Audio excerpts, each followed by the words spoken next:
I'm Craig Schmersal. We're at Schmersal Reining Horses in Scottsdale, Arizona.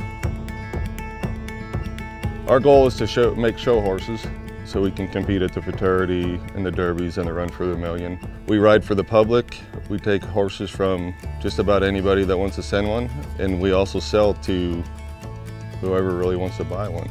We specialize in reining horses, 2-year-olds, Futurity horses, and Derby horses. We have a handful of non-pros.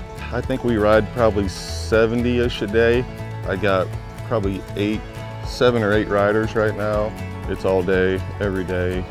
I'm fortunate enough to have won every NRHA major event. Probably the most recent is the Run for the Million, where Cade McCutcheon and I tied in 2019. The biggest necessity for me is a nice covered arena out here. It's important because you can ride nearly all day. There's just a few days of the year that you have to be careful, and that's the same, I don't care where you live, Texas, Oklahoma. That was my biggest want, was our covered pen is 140 by 280, and I mean, I live in there. In the front of the ranch, we have all our turnouts, which is overflow for our yearlings or coming twos now. The main barn is 40, I think 4 stalls. It has over 5,000 or 6,000 square foot of living. It's got a 4-bedroom apartment, 3 2-bedroom apartments, and a 1-bedroom apartment. So the stalls are all concrete. The doors are on hinges, so there's no tracks to fix or doors that come off tracks. We kept everything pretty maintenance-free. It's well lit. I feel like you could do surgery in any one of the stalls. You know, we have 2 tack rooms. Probably should have a few more, but you know, it's funny how stuff accumulates over the years. Outside we have probably, I think there's 14 larger kind of Marimotel type stalls where we keep 2-year-olds and some overflow horses. Both of our round pens open up into the big covered arena. That way when the 2-year-olds are ready to ride out, we just open the gate and get after it.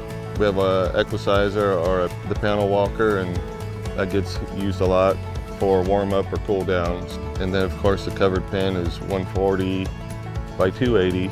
That's where I spend most of my days. That's where I make my money. As an afterthought, we have an outdoor arena just because it's too cold under the cover in the wintertime, so we go out there when it gets too cold. Well, in the grooming stalls, we have a guy floating teeth today, and we shoe in the cross ties in the alley, so those guys, the farriers, like a little bigger, you know, area to get around the horses. We have 2 or 3 vets that work for us, just depending on what's going on, and they work just about anywhere they want to. Mostly the grooming bays. The best part about the job is just riding the horses. I still love it. You know, I get on a couple 2-year-olds nearly every day. I ride all the 3-year-olds and I ride most all the show horses. But the horses are by far the best part of the job and why I'm still here today. For me, you need to go to the top guys, get your advice from the top guys. I think that's the best advice I have for anybody. Get your advice from people who are where you would like to be in 30 or 40 years. I didn't go to the bar and talk about it with my buddies. I went to the top guys.